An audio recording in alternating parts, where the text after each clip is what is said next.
Pemirsa, senang sekali saya Don Bosco Slamun bisa berjumpa kembali dengan Anda dalam DBS To The Point.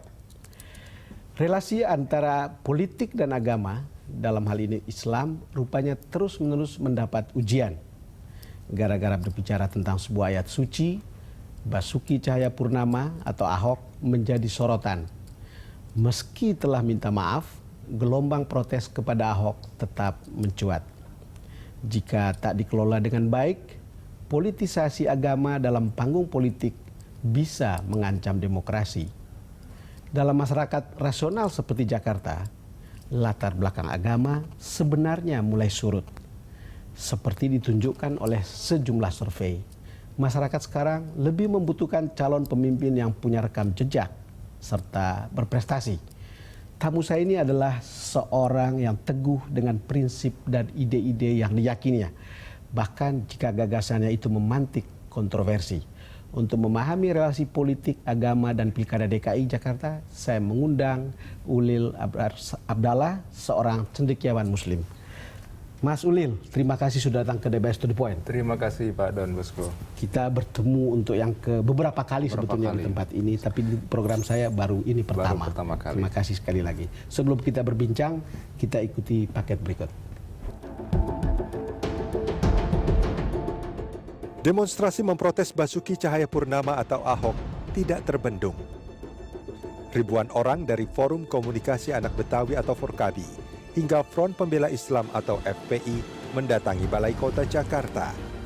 Mereka menilai Ahok telah melecehkan Islam tatkala berbicara tentang surat Al-Maidah ayat 51 dalam sebuah kunjungan kerja ke Kepulauan Seribu 27 September lalu. Sang gubernur sebenarnya sudah minta maaf atas ucapannya itu pada 10 Oktober. Namun permintaan maaf Ahok tak mampu meredam kemarahan umat Islam yang direpresentasikan Forkabi hingga FPI. Apa yang terjadi di Jakarta menunjukkan bahwa isu agama rentan menyulut konflik. Terlebih saat ini, ketika dinamika politik menuju Pilkada Jakarta menghangat. Warga Jakarta menurut survei SMRC sebetulnya merupakan tipe pemilih rasional. Faktor agama dan etnis tidak lagi menjadi nomor satu yang menjadi dasar memilih pemimpin. Dalam survei SMRC akhir Juni lalu, mayoritas responden menyatakan tidak masalah jika Muslim dipimpin non-Muslim. Angkanya mencapai 50%. Yang keberatan dipimpin non-Muslim sebesar 42%. Ini juga bisa dikonfirmasi dari polling via telepon yang digelar 5 hingga 7 Oktober lalu. Mayoritas responden menganggap kriteria rekam jejak atau prestasi adalah yang paling penting dimiliki pemimpin. Angkanya mencapai 95,7%. Sementara yang menyebut kriteria kesamaan agama sebagai penting ada 53,5%.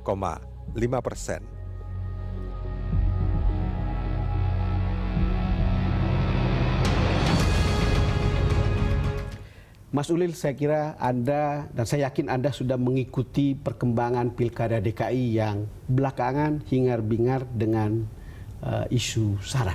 Yang tadi sudah dimulai dengan cerita bagaimana Ahok berbicara di Pulau Seribu. Pertanyaan saya adalah seberapa kuatnya sebetulnya kampanye SARA mempengaruhi pilihan publik terhadap seorang pemimpin? Harus ada survei yang spesifik ya untuk menunjukkan apakah pengaruhnya besar atau tidak. Tetapi beberapa survei yang sudah ada, sebetulnya isu agama itu pengaruhnya tidak besar. Ya. Tetapi suaranya atau ekonya, ya, gaungnya di dunia virtual itu besar sekali, terutama di media sosial. Sebelum Anda teruskan, sebetulnya pengaruhnya tidak terlalu besar, ya, tetapi ekonya yang besar. Ya, kenapa ekonya besar? Karena memang faktor agama di dalam masyarakat Islam di Indonesia itu kan mendalam pengaruhnya.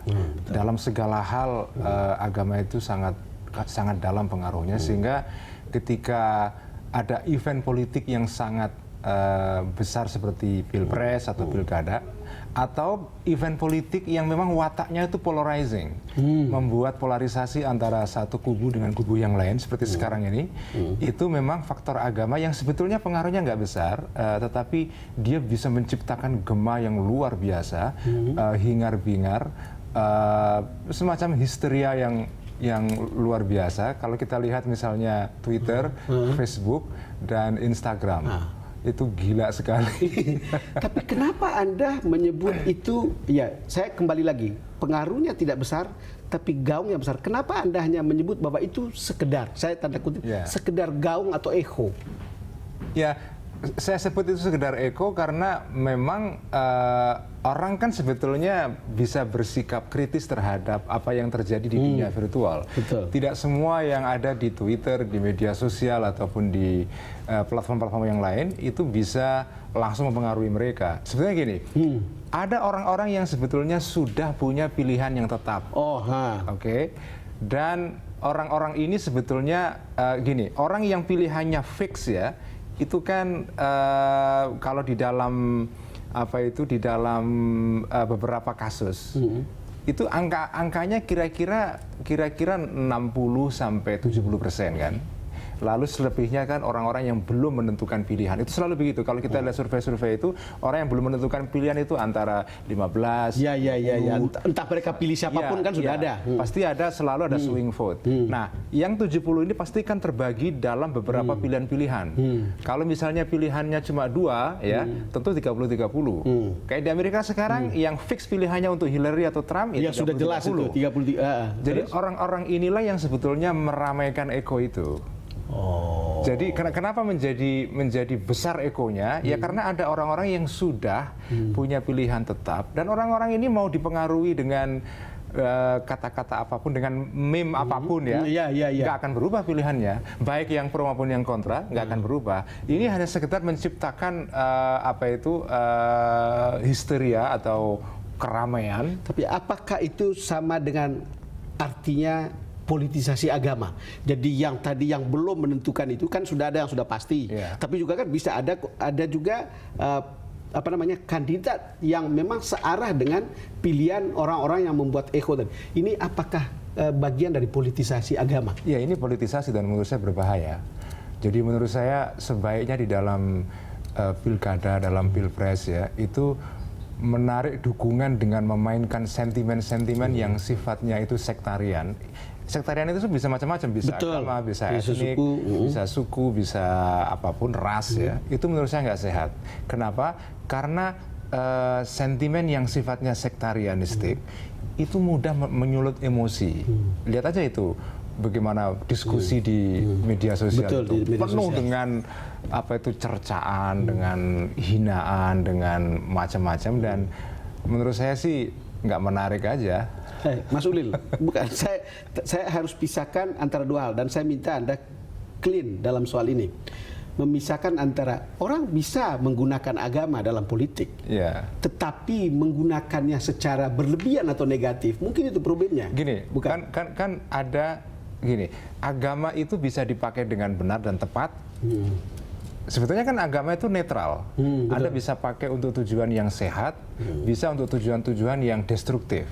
Kalau destruktif misalnya menggunakan sentimen agama untuk menyerang lawan, apalagi menyebut lawan itu kafir atau itu sama dengan menyebut lawan Anda itu negro, atau kalau di Amerika ya, you are nigger misalnya. Itu nggak bagus kan?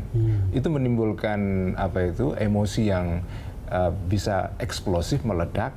Dan kalau tidak terkontrol ya bisa menimbulkan chaos sosial. Jadi sebaiknya menurut saya memang dihindari itu, meskipun memang menghindari sama sekali bicara soal agama dalam event-event politik seperti ini nampaknya mustahil ya. Pasti tidak bisa. Ya, makanya dibutuhkan suara-suara yang mengkritik itu, yang suara-suara yang rasional, yang sehat. Kalau mau mengkritik Ahok atau mendukung Ahok, jangan pakai agama. Anda mau mendukung Ahok dengan alasan kinerjanya, bagus. Mengkritik Ahok karena alasan kinerjanya, bagus. Tapi kalau menyerang suatu tokoh karena dia etniknya tertentu atau agama tertentu, itu membuat seluruh orang yang ikut agama itu terserang kan. Iya. Jadi itu problemnya. Menggunakan agama itu Anda kemudian bisa menggeneralisir seluruh Sama pengikut. seperti ketika Ahok bicara di Pulau Seribu, Iya. kalangan Islam juga merasa semuanya diserang. Semuanya kan? kena. Jadi itu kayak misalnya Donald Trump di Amerika. Ya.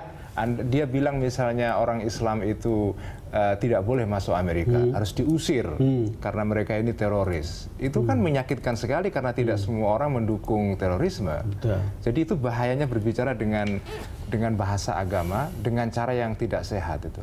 Dalam kasus DKI, kalau kita lihat, kalau menurut pengamatan Anda, kan banyak orang lebih terdidik, banyak orang sudah well informed dibanding yang lain. Ini kan yang rame diskusinya lebih vulgar itu kan di dunia maya sebetulnya. Kalau lihat di darat, sebetulnya nggak seberapa terlihat, bukan? Kecuali misalnya ketika kita lihat demo pada Jumat, Ya, misalnya. kemarin, ya. Tetapi kalau lihat di sosmed itu kan lebih seru itu sebetulnya. Memang ada beberapa segmen dalam masyarakat itu yang gemar berbicara mengenai apa saja dengan sudut pandang agama. Jadi memang gini, agama itu mudah sekali dijadikan sebagai bahasa yang bisa di-share semua orang. Dan ini tidak bukan hanya karena agama Islam aja, dimanapun bisa terjadi. Agama itu mudah difahami oleh semua orang. Karena itu dia menggoda politisi ya, siapapun ya, untuk memakai itu karena gampang sekali membuat orang semua ikut serta. Tapi kalau Anda memakai bahasa program, hanya orang-orang yang punya data, yang berpikir rasional. Karena itu memang begini, di dalam demokrasi manapun, di Amerika juga sama, Iya, betul. di Eropa juga sama. Betul. Sekarang di Eropa sedang marak muncul gejala-gejala Islamofobia. Betul. Sama, jadi para politisi dimanapun tergoda menempuh jalan yang mudah.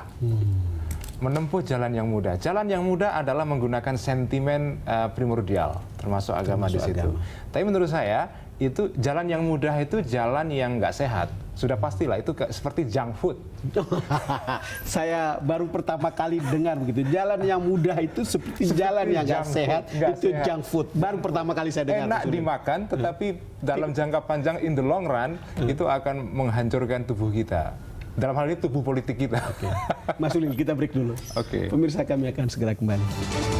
Tapi apakah itu tindakan yang bisa disebut penistaan agama? Saya mengatakan 100%